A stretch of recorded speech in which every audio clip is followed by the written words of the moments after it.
All right, welcome back to WMMA Now with your host Chuck Stevenson. Tonight I want to talk a little bit about 12 gauge Paige VanZant, PVZ. She's been in the news a little bit lately. She recently said in an interview that, her record doesn't affect her value, or it doesn't affect, I want to say she said that it doesn't affect her value because of her popularity. Little background there, she is scheduled to face Amanda Hebos, a rising strawweight contender, in a flyweight bout July 11th at UFC 251.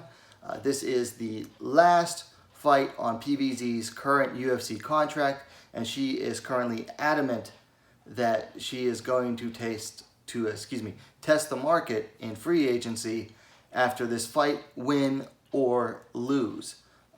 So I want to talk a little bit about this. Is PVZ right that her record isn't going to affect her value or popularity? Well, it's kind of yes and no. There's a few reasons you can, argue for either side. For yes, does it affect her record, or does it affect her, her value, her record?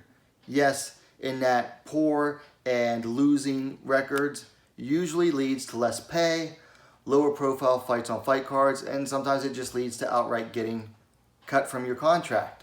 Particularly in the UFC, you're on a bit of a losing streak, they're just going to cut their losses with you. And then also, bigger promotions generally don't keep fighters who are on losing streaks or have poor records. And that's just the truth. Unless you are the type of fighter who goes out there and puts on fight of the night after fight of the night after fight of the night, to the point that, even on where you're to the point where you're losing more often than you're winning anymore. Like if you're Cowboy Cerrone, they're going to want you back anyway because they know you're going to put on a good performance each time, win or lose. But generally, the bigger promotions do not keep fighters that are losing more often than they're winning. And right now, PVZ, very mixed bag record.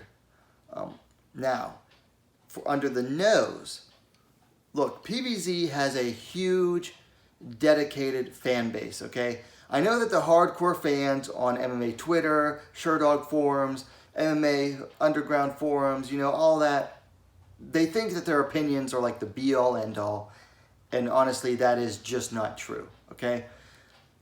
PVZ's fan base, PVZ appeals to the casual fan base, and the casual fan base is what really makes the money in this sport, okay? She has 2.5 million Instagram followers.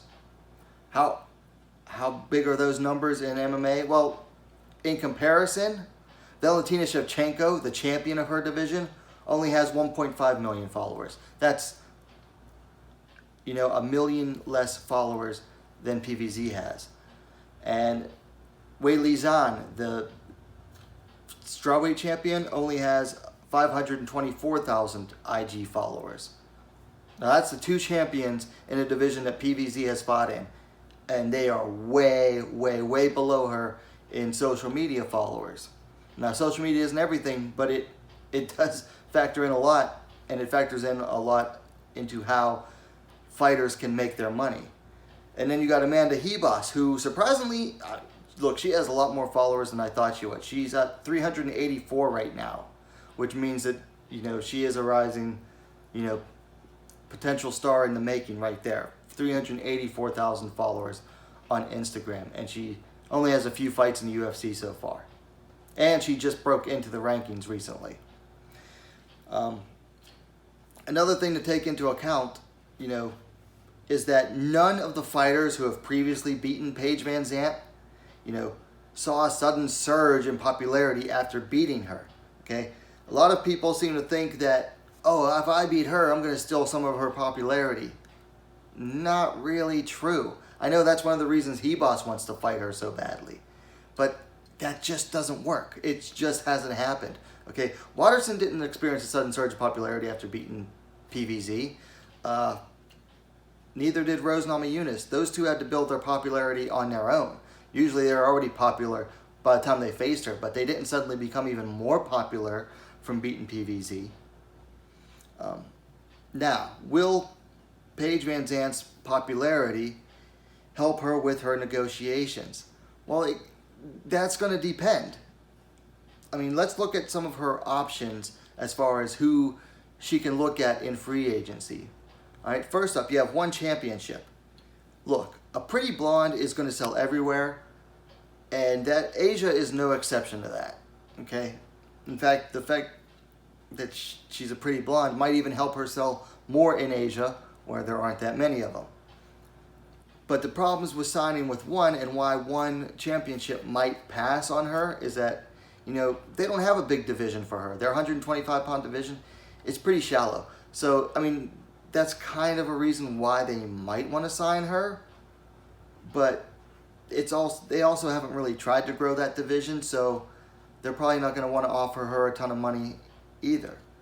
Also, they are just now starting to recover from COVID. They just announced their first event since then is going to be, I believe, in August in Bangkok, Thailand.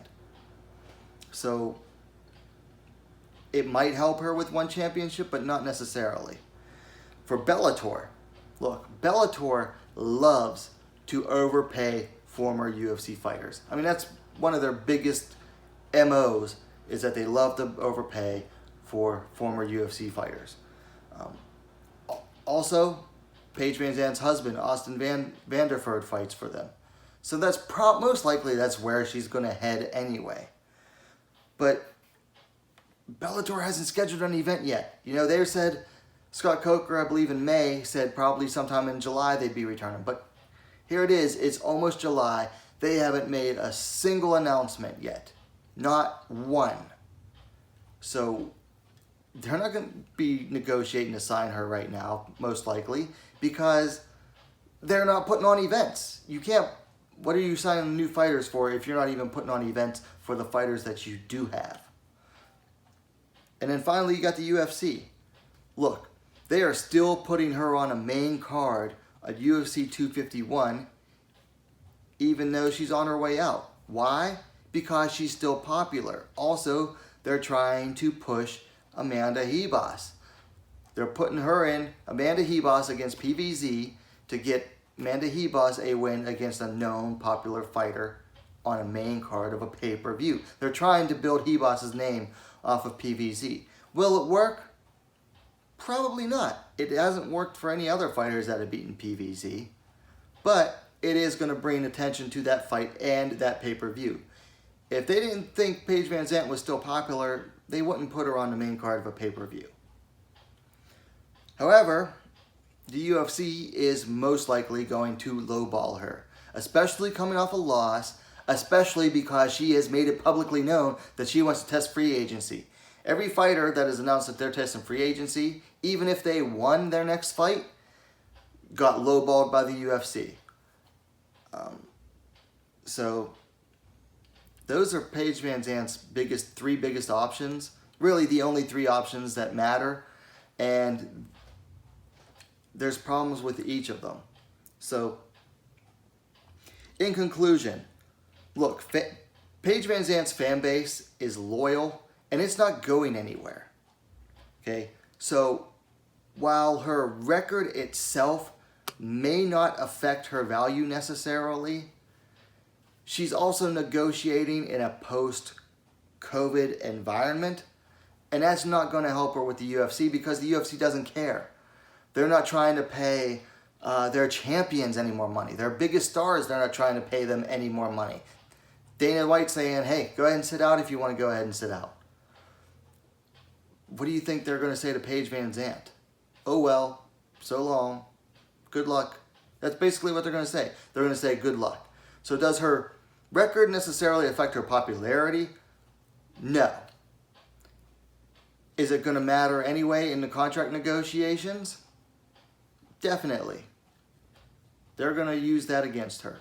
And they're really not going to care about her social media following or her loyal fans, her FanZants as she likes to call them, when they're not even willing to shell out more money for the likes of John Jones or Jorge Masvidal, guys that literally sell pay-per-view numbers.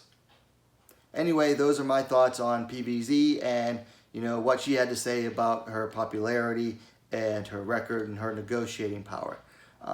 I'd like to hear from you though, so let me know your thoughts in the comments down below. Of course, if you like the video, give it a like. And hey, what are you waiting for? Subscribe to WMMA Now, the most complete women's mixed martial arts dedicated platform on YouTube. Thanks for watching, and we'll see you next time.